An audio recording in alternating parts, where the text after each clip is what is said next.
Hello, everyone, and welcome back to Kenny Conversation, brought to you by JEGS, the leader in high-performance aftermarket car parts. Remember to go to jegs.com to fix your hot rod or your everyday vehicle up. Well, you're looking at her. She took NASCAR by storm about 1 month ago, and we're going to talk about that in a little bit ago. Toni Breidinger. Toni, how are you? Hi, how are you? Doing really good. A little cloudy out here today. So where are we talking to you from? So I'm in Mooresville area. I usually say Charlotte, but I'm sure you know what Mooresville is. And it's cloudy here too, unfortunately. Yeah, you're a California girl, aren't you? I am. So I was born and raised in the San Francisco area, and then I came out here just for racing for NASCAR, and this is kind of where I'm based out of now. Well, let's get right to it. I follow you on all social media outlets, but you really shocked the racing world when about a month ago, I don't know really who it was, maybe Adam Stern, maybe Jeff Gluck. Somebody said the most social media followers in NASCAR, and all of a sudden it was Toni Breidinger, and everybody went, "Hold on, what? It's not Dale Jr.?" Yeah. 2.1, 2.2 Yeah. million. Yeah, 2.2 million followers on Instagram. So tell me all about that day or that week when it was announced that everybody has all their eyes on you. Yeah, it was kind of funny. I feel like it caused some commotion. I believe it was Adam Stern that put that Yeah. out. But yeah, I mean, it's something that I've been working towards for a long time, and I'm still like 2.2 million. Like I want more than that. I feel like there's still, endless growth that you can have as a brand. So for me, I feel like the number is kind of small in a sense. I mean, when you start comparing it to some like bigger athletes and stuff like a Serena Williams or something, then I'm still some ways behind. But it's all part of building. A lot of people say to people like me and you, we understood, even though I'm an old guy, I understood social media when it first came in. And our sponsors, they look at those numbers. Some of the older people go, what are you doing paying attention to that? But Yeah. that is an important number for our sponsors, isn't it? Yeah, for sure. I do feel like a lot of people are like, oh, pay less attention to social media and focus more on racing. But it's like, I can't go racing unless I have sponsors behind me. And exactly, they look at social media. So, I mean, there is definitely a fine balance to it, but I'm not going to be at the racetrack without my partners, and they're not going to be with me without my social media. So, they all kind of go hand in hand. But I do feel like outside looking in, some people don't always understand that whole aspect of it all. There's an old saying, if you're going to play, you got to pay. So let's get right to that. I am outside of St. Louis, Missouri by about 20 miles, and I'm in Arnold, Missouri. And there is a big old billboard off Interstate 55. So it's almost on your way to Memphis, Tennessee. And there's this beautiful billboard. And we're going to have Charlie Marlowe drop that in right now. I took a picture of it, and there you are. So Cane's Chicken, Raising Cane's, Chicken Nuggets. This is a national marketing campaign. You are all over America.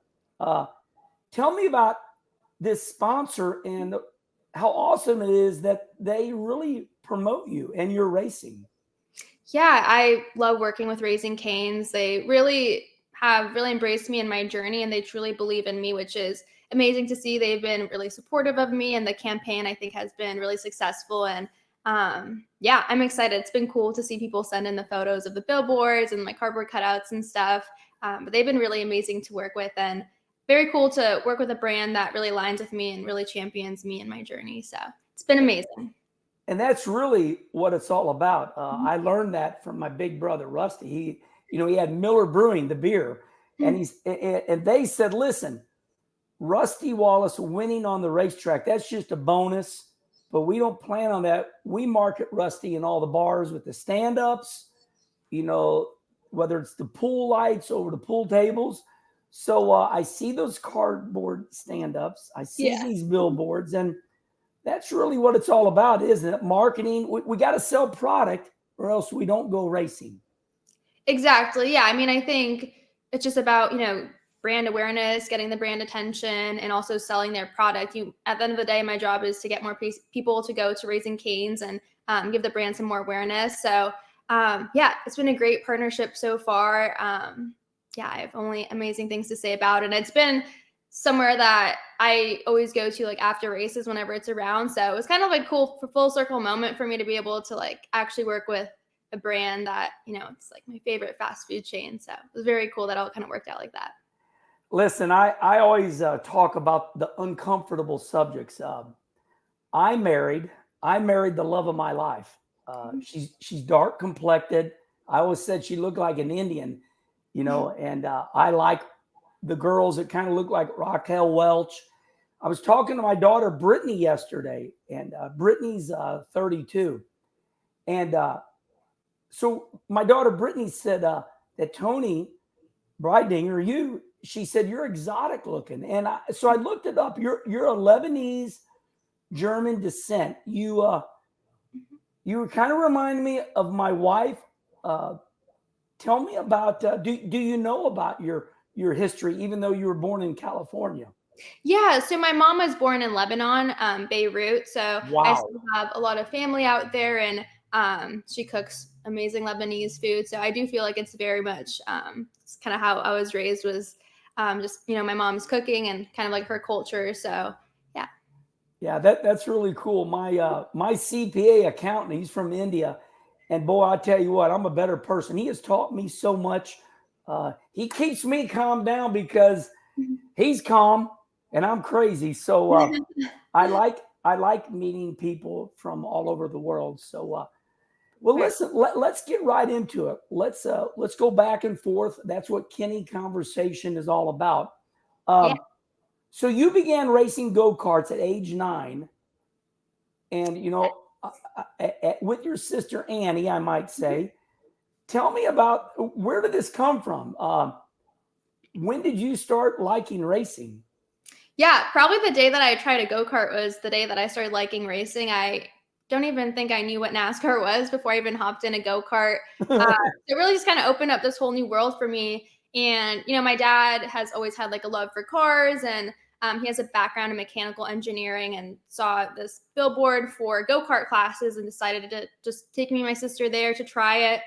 He really had no intention of us wanting to pursue it, but we both fell in love with it and begged him for a go-kart. And for a long time, it was just my dad, my sister, and myself just going up to the go-kart track every weekend, just kind of spending like quality time together. And I was very competitive right away. And I told my dad I want to be a race car driver, but I think it was just, for a long time, just something fun for us to do. And he probably figured it was just going to be a little phase.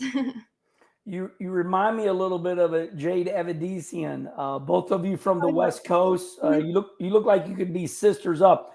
So as we look a little forward here, you're very young. You're extremely young. So it's not going to be a real long Kenny Conversation because you're just a baby. 2016 USAC Speed 2 Western U.S. Asphalt Midget Series champion. So you were no joke right away. I mean, you won a championship in 2016. Tell me about that experience. Yeah, so I grew up racing go-karts, and then around, I think it was age 15, my dad saw like I think it was a pavement midget at one of the go-kart races on display. And he knew nothing about, really open wheel or midget racing, but was like, hey, do you guys want to try this? And I was like, sure, why not? So I ended up doing a test, and then again, kind of like similar with the go-karts, our dad got us pavement midgets, and kind of same thing, just my dad taking me and my sister to the track. And I raced it for a few years. My first couple of years, I think I finished like second in like the Western pavement points. Then my third year, I got the championship, but I had been wanting to race late models for a while at that point. My dad told me, once you get a championship, I'll, kind of give you like my praise to go ahead and move on and race some late models. So kind of like when I got that championship, I was like, okay, bye, I'm going to go race some stock cars. But it wasn't that easy of a process. But in my mind, I thought like, okay, cool, on to the next step after that. So it was a good stepping stone for me. You're so nervy. If you were a guy, I'd say you got big balls. Yeah. You jump. You are a Victoria's Secret model. and you get in those gnarly race cars. I mean, I guess Alonso Jr. said it right with his Valvoline sponsor. He said, if you're not a little afraid, you're lying. You get in these big cars and you mix it up with the guys at Daytona and Phoenix. And I mean, you're going at it. You just had that nerve from the start of your life, or where did it come from?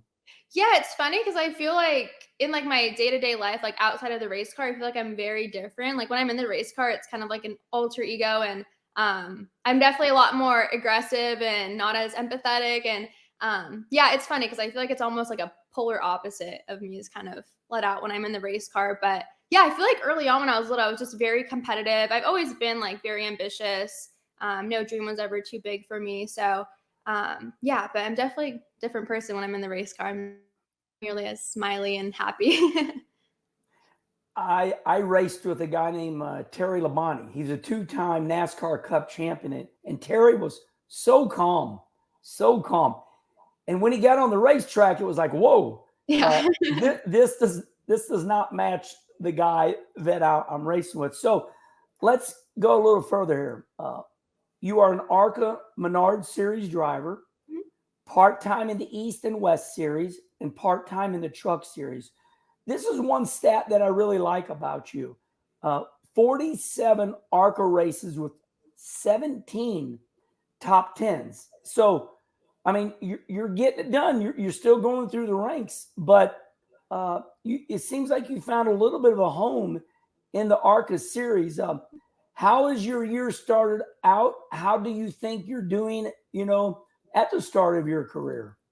Yeah, so this year I'm running the full season in the National ARCA Series. I think it's like 21 races. We're 2 races in so far. We kicked off the year at Daytona, and then a few weeks ago we were at Phoenix. So I think so far so good. Daytona was kind of not the best, but it's kind of just part of Daytona, I guess. But Phoenix was kind of a solid weekend for us. So I feel confident going ahead. I think for me, just improving off of everything last year. I feel like last year was a very big growth year for me. And honestly, at the time of last year, I wasn't even really thinking about doing ARCA for a 3rd year. I was like, oh, maybe I'll just move up to the Truck Series. But then last year, I feel like I made so much progress in the ARCA Series, and I just felt like there was so much left for me to still achieve in that series. And I felt like, well, might as well just kind of keep on building that momentum and run the full season this year and hopefully get the championship. Yeah, you're doing the right thing. There's an old saying that you're very young, but there was a great race car driver, my hero, Dick Trickle. And his phrase was, crawl before you walk. And then in the race, you must first finish to finish first. So you're doing that. You're putting your reps in. You're getting your career started. You've done a lot of other things outside of racing and that I want to talk about. Yes. Something that I really like. The future of women, the Motorsports Summit. 12 ladies. You all went to Phoenix. You raced go-karts. You raised $100,000 for the Women's Sports Foundation. That's a lot of money, Toni.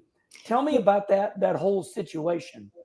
Yeah, that was a really amazing event. It was the day before I raced at Phoenix, and Racing Kansas on the car and helped us put that whole thing together. So basically, I DM'd a bunch of the girls and said, hey, can I fly you guys out to come race go-karts with me and watch the ARCA race? And that's kind of how it started off. And the event turned out amazing, better than I could have expected. Honestly, I think the girls had an amazing time, and it was really great to be able to see the future of the sport and actually do something hands-on with them and really help them and share my story with them, and then also get them hooked up with, go-karting for a day and racing gear, because that's all very expensive stuff. So they all seemed to really enjoy it. And also they all made friends with each other. And I feel like it was an opportunity just to bring, females in the sport together and hang out and do something fun.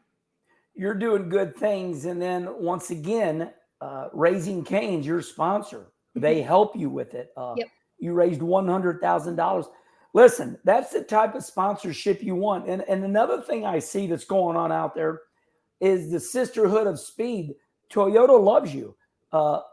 Once again, my daughter, Brittany, she brings it up. She goes, Dad, she's got a commercial on Toyota, and she brings it up on her phone. And there you are with other ladies.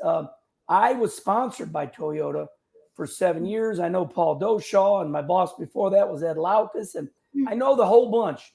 David Wilson. What has it been like, for you to work with Toyota and do those national commercials? Yeah, Toyota's been really great to work with. I feel like they've really championed a lot of female drivers more than the other manufacturers. So it's been really awesome to see. I feel like it's such a welcoming environment, and they have a great development program. I was just at the performance facility earlier today. I train there every week. So they have a lot of different things that they help us with on and off the track. And it's great for development. And yeah, I love my home with them. Tell me about what you just talked about. You train at Toyota. Yeah. You're a girl, but you're working out. You're working on your reps. What do you do to get ready to be a race car driver?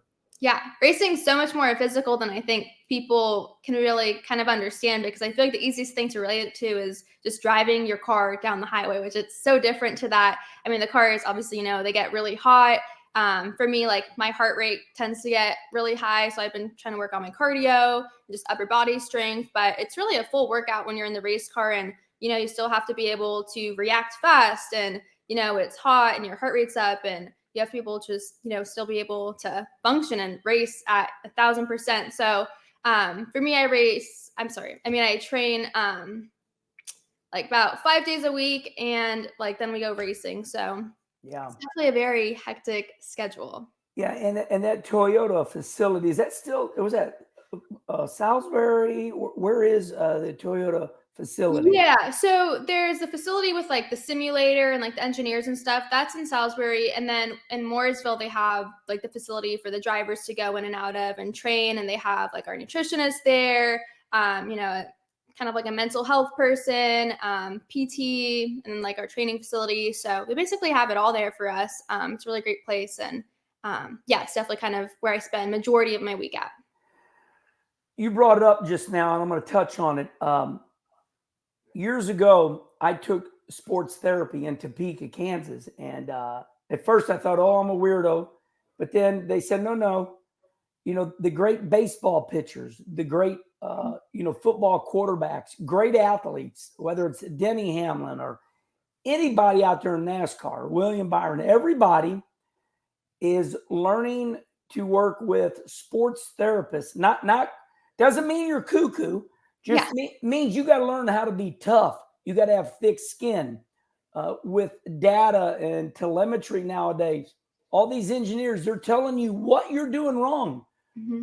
So what do you do to stay strong mentally? I mean, you're a lady. You're against all odds. These guys are out to, they don't want you to outrun them, Toni. Yeah. What do you do to stay mentally strong? Yeah, I feel like there's definitely still like a stigma on like seeing a therapist and mental health, but I think it's so important for everybody. And I think, even if you're not an athlete, there's so much to benefit from. And, I found it's helped a lot with my inner confidence and self-esteem. So, I feel like, racing is a hard sport, and your odds of winning are very slim, and it's very humbling for the most part. So, sometimes you kind of have some self-doubt, and especially, people are kind of like hating on you on social media, and like you read some comments, it's easy to kind of let that all creep in. So for me, I feel like it's made a huge difference on just my self-confidence. And I feel like it's really also showed on the track. Yeah, good point. You said all the right stuff, because I was kind of the innovator in NASCAR with social media. I learned how to use it, and it got me to where I needed to get to with sponsorships. So yes, you said all the right stuff. It can creep in on you when the jealous people, just, oh, you're nothing but a good looking girl. So I agree with you. But listen, the men need it too. Men need it too. So, well, I've roughed you up enough about racing. We talked about, where you come from, how you got going, ARCA, training, what you do. Let's have a little fun now. Perfect. I saw that you were on the Ellen DeGeneres show in 2001. What is that like, going on such a famous show, and there she is, somebody world famous? Tell me about your experience with the Ellen DeGeneres show back in 2001. Yeah, so I actually went on, would have been like, I think 2021. I think you're missing a 2 in there, because it was right after my ARCA debut at Daytona. So I went on right after that, and it was really cool. And I made that debut for me. I was just, out there racing, and then it got picked up a lot. And when I got out of the car after the race, my manager was like, "Hey, Ellen wants you on her show." And I was like, "Oh, really? Okay, cool." But very surreal moment for me. And yeah, something I'm always going to look back on and be like, that was pretty sick that I did that. Where was that, in New York? So it was out of LA, but it was actually during COVID. So I wasn't actually able to go into like the studio in person. It was all through remote, but they sent me like this laptop and all this like camera equipment and lighting and all this stuff to get it all set up and make it look super professional still. But yeah, I was kind of bummed that I couldn't like see her in person, but it was a really cool experience. What a great memory. And yeah, COVID was a wild time in our life, something we'll never forget. So I saw you driving the #1 truck, and it said Victoria's Secret on it. I mean, what an honor. As I remind all the ladies when I have a conversation with them, I'm a girl dad. I have Brooke, Brandy, and Brittany. They're 32, 34, 36. And of course, my wife, Kim. Tell me about, how did you get hooked up with Victoria's Secret? Obviously, you deserve to be a Victoria's Secret model, that's for sure. Tell me about this experience. Yeah, so that was another big dream come true for me. It's still kind of crazy when I say it out loud, but yeah, when I was younger, I wanted to be a race car driver, but also a Victoria's Secret model, which I feel like many young girls wanted to be. But yeah, it's something that I told myself. I was like, I'm going to be a Victoria's Secret model one day, and I'm going to be a race car driver. And I love this. It sounds very far-fetched. I love it. I love it. Goals. And a lot of people told me, they're like, "Oh, you can't really do both." I'm like, why not? Like, why can't I? So I never really, it was always kind of like in the back of my mind. And I ended up meeting the casting director in New York. I guess it would have been a couple years ago now. And it was just like a quick coffee. And a few weeks later, they called me and said, "Hey, we have a campaign for you." So I raced Talladega in 2022, and right after flew out to go shoot for Victoria's Secret. So it was kind of like one of the best weekends of my life. And then being able to have them on the truck and for them to really get behind my racing career was a very big dream come true, because I've always dreamed of being in the truck series. Plus to have Victoria's Secret on the truck was insane. So very surreal. Toni Breidinger, look at you go. You are tearing it up. Don't let nobody stop your tornado, baby. You coming in, you doing it all. Congratulations, Toni. Listen, you're so young. Here we are at 24 minutes already. And I think the next time you're on Kenny Conversation, it'll be a lot longer, because you have done more. So congratulations. Thank you. I appreciate it. On an incredible start to your career. Thank you. I appreciate that. I'm looking forward for the rest of the season. I think there's good stuff coming. So yeah. Well, all right, everybody, listen. We are in podcast form. We are on iTunes. We are on Spotify. You can listen to Toni on your way to work, and then turn around and head back home after work and listen to her a little bit more. So until the next Kenny Conversation, we'll see you all next time. Thank you.